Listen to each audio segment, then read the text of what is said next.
Civil service के pre examination के तनाव को लेकर गुजर रहे मेरे प्यारे नौजवान साथियों, नमस्कार। फ्रेंड्स, आज मैं आपसे एग्जामिनेशन की तैयारी के बारे में बात करने नहीं जा रहा हूं। किसी विषय के बारे में बात करने नहीं जा रहा हूं, न ही मैं पिछले साल के किसी प्रश्न का आप सबको सलूशन सुझा रहा हूं। आज मैं एक अलग ही विषय पर बात करने जा रहा हूं, और ये जो अलग विषय है किसी भी मायने में इससे पहले के विषयों से कमतर नहीं है। बल्कि सच पूछिए तो आज मैं जिस विषय पर बात करने जा रहा हूं, मुझे ऐसा लगता है कि इसके अभाव में जो भी बातें मैंने आप सबसे की हैं, जो भी बातें आप सब मेरी बातों से समझ पाए हैं, पकड़ पाए हैं, वे बेकार हो जाएंगी। यानी कि आज का जो विषय है, सच पूछिए तो वह आपके अब तक के संपूर्ण ज्ञान के उपयोग की आधारशिला है। यदि आप इसमें चूके तो मान करके चलिए कि आपका अब तक का पढ़ा लिखा यानी कि जो भी तैयारी है वो कमजोर पड़ जाएगी, और अगर कमजोर पड़ गई तो बेकार सी हो जाएगी। दोस्तों, आज मैं इस विषय पर बात करने जा रहा हूं कि जब आप एग्जामिनेशन हॉल में बैठे होंगे तो आपकी मनोवैज्ञानिक स्थिति क्या होनी चाहिए।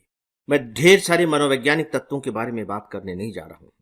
मैं केवल उस एक जादुई मनोवैज्ञानिक तत्व के बारे में आपको बताने जा रहा हूं जो किसी में भी होनी ही चाहिए।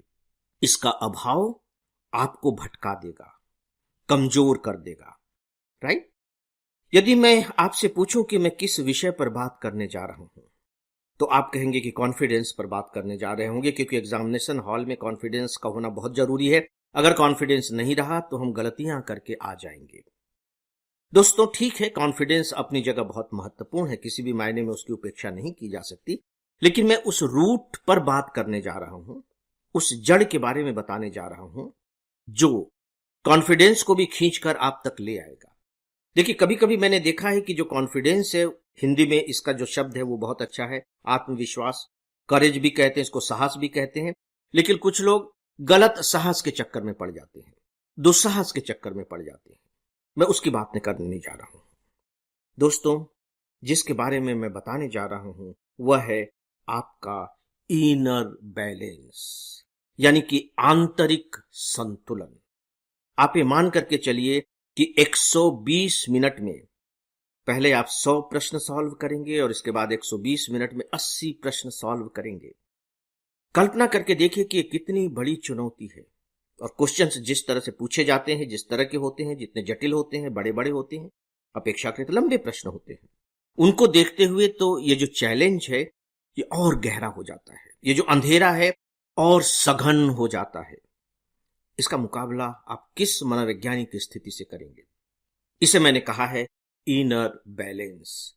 किसी भी हालत में आपको अपना आंतरिक संतुलन खोना नहीं है, किसी भी हालत में।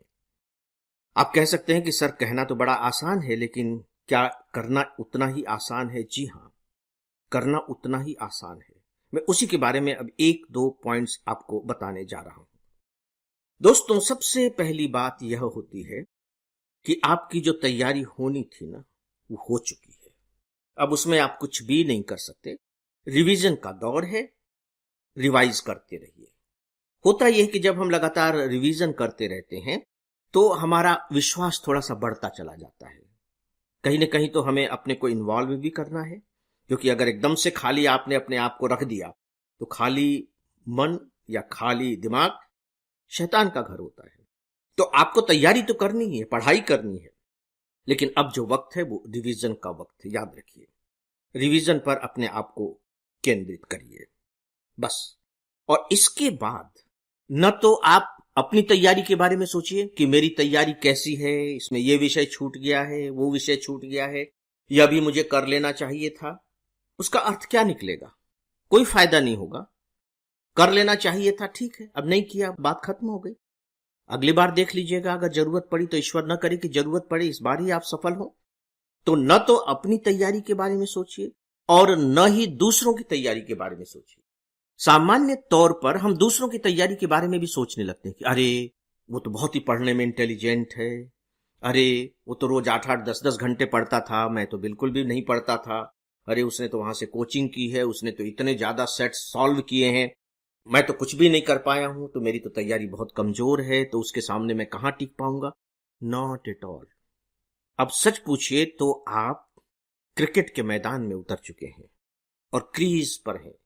क्रीज पर हैं कहने का मतलब है कि आपको बैटिंग दी गई है, और जो बैटिंग भी दी गई है ना, ये मैच की शुरुआत हो रही है। एक दिन का मैच है, टॉस हुआ और उसमें जो आपके अपोजिट टीम का जो कैप्टन था उसने कहा कि हम तो बॉलिंग करेंगे।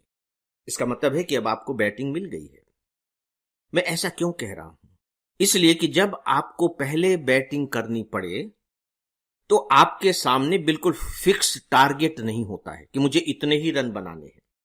आप रन बना लेंगे, दूसरी टीम जब बैटिंग करने आएगी तो उसके सामने बहुत स्पष्ट टारगेट होगा कि मुझे इतने रन बनाने हैं, हमें इतने रन बनाने हैं, क्योंकि आपने टारगेट दे दिया है। लेकिन आपके सामने तो कोई टारगेट ही नहीं है। तब फिर क्या टारगेट होगा? टारगेट केवल यही होगा कि मुझे ज्यादा से ज्यादा रन बनाने हैं। याद रखिए, ज्यादा से ज्यादा रन बनाने हैं, इसका मतलब यह हुआ कि मुझे अपना बेस्ट देना है। अब आप बेस्ट कैसे देंगे? देखिए दोस्तों, हो सकता है कि आपने क्वेश्चन सॉल्व करना शुरू किए और शुरू में ही आपके सामने बहुत कठिन प्रश्न आने लगे। जैसे पिछले साल के अगर आप सेट ए के क्वेश्चन पेपर को उठाइए तो शुरू में ही कठिन प्रश्न उसमें आते चले जाते हैं। ज्योग्राफी के कुछ कठिन प्रश्न आते हैं, इसके बाद साइंस के कुछ कठिन प्रश्न आ जाते हैं, और एक दो से बात नहीं बनती है, लगभग 10-12 क्वेश्चन लगातार इसी तरह के आते चले जाते हैं। अब आप कैसे उसका मुकाबला करेंगे? क्योंकि आपके दिमाग को मथने के लिए, परेशान करने के लिए, आपके छक्के छुड़ा देने के लिए लगातार अगर 10-12 कठिन प्रश्न आ रहे हैं और आप उस पर एक भी रन नहीं बना पा रहे हैं, आप छोड़ते चले जा रहे हैं, छोड़ते चले जा रहे हैं, तो हालत क्या होगी? मन में यही आएगा कि नहीं भैया, अपने बस की तो बात नहीं है। यहां आप एक थॉट अपने दिमाग में लेकर के आइए कि यदि आपके बस की बात नहीं है ना, तो दूसरों के लिए भी ये आसान नहीं है, उनके भी बस की बात नहीं है। वो भी जूझ रहे होंगे, मुझे भी जूझना है। ठीक है, अभी ये कठिन प्रश्न मेरे सामने आ रहे हैं, सफर तो लंबा है, अभी तो और भी आगे प्रश्न आने हैं। चूंकि आपको ये पर्टिकुलर सेट का पेपर मिला हुआ है, तो इसमें शुरुआत ही कठिन प्रश्नों से हो गई। और ठीक इसके विपरीत भी हो सकता है कि यदि आपको बहुत सरल प्रश्न मिल रहे हैं तो बहुत उत्साह में मत आ जाइए, नहीं तो बाद में आप गड़बड़ कर बैठेंगे। और बहुत ज्यादा शुरू में अगर आपको कठिन मिल रहे हैं तो निराश मत हो जाइए, नहीं तो आप आगे गड़बड़ कर बैठेंगे। वन डे के जो मैच होते हैं, कोई मैच आपको ऐसा याद होगा, एक दो नहीं बल्कि कई कई मैच ऐसे याद होंगे कि 20 ओवर में पता लगा कि जो पहली टीम है वो 100 रन भी नहीं बना पाई, तो हार निश्चित है। क्योंकि लोग तो 250-250, 300-300 रन बना करके भी हार जाते हैं, और आप तो 100 भी नहीं बना पाए हैं, तो हार निश्चित है। लेकिन आपने देखा होगा कि जो दूसरी टीम जब खेलने के लिए आती है तो वो 100 भी नहीं बना पाती और आप जीत जाते हैं। इस सिद्धांत को अपने दिमाग में रचा बसा लीजिए। यही प्रतियोगिता का सिद्धांत है। और खासकर अभी आप जो एग्जाम देने जा रहे हैं, जो प्री एग्जाम देने जा रहे हैं, उसका तो पूरा का पूरा सिद्धांत ही यही है, क्योंकि यह एक दिन का मैच है, प्री है ना। यह टेस्ट मैच नहीं है कि 5 दिन चलना है तो आज संभाल लेंगे, कल संभाल लेंगे, दूसरा संभाल लेगा, ऐसा नहीं है। इसमें तो जो संभलना है वो केवल इन 2 घंटों में ही संभल जाना है।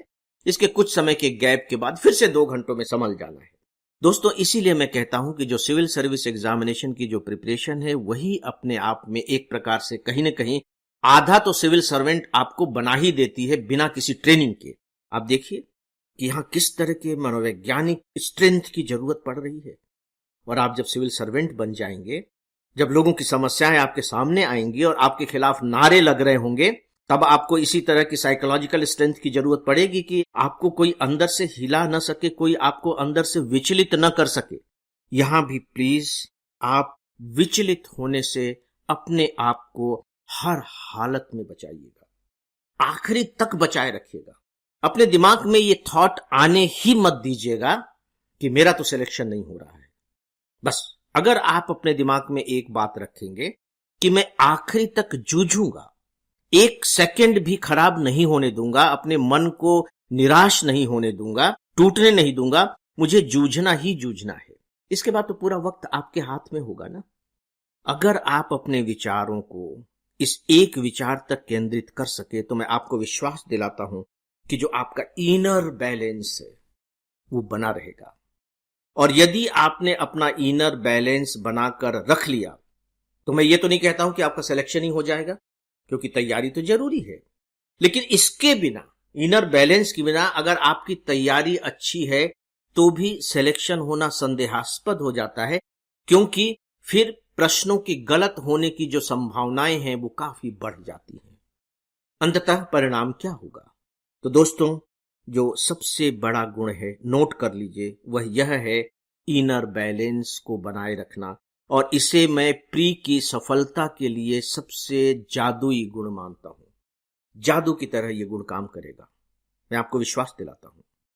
दोस्तों, अभी कुछ दिन शेष हैं, इस गुण को अपने अंदर लाने की कोशिश कीजिए, इस पर विचार करते रहिएगा तो जो क्वालिटी है धीरे धीरे आपके अंदर आनी शुरू हो जाएगी और आपका दिमाग भी फिर इसी तरह से सोचने का अभ्यस्त भी हो जाएगा, आपका काम बन जाएगा। तो फ्रेंड्स, आज बस इतना ही, और इसी के साथ ही आज के इस डेली ऑडियो लेक्चर को यही समाप्त करता हूं। नमस्कार।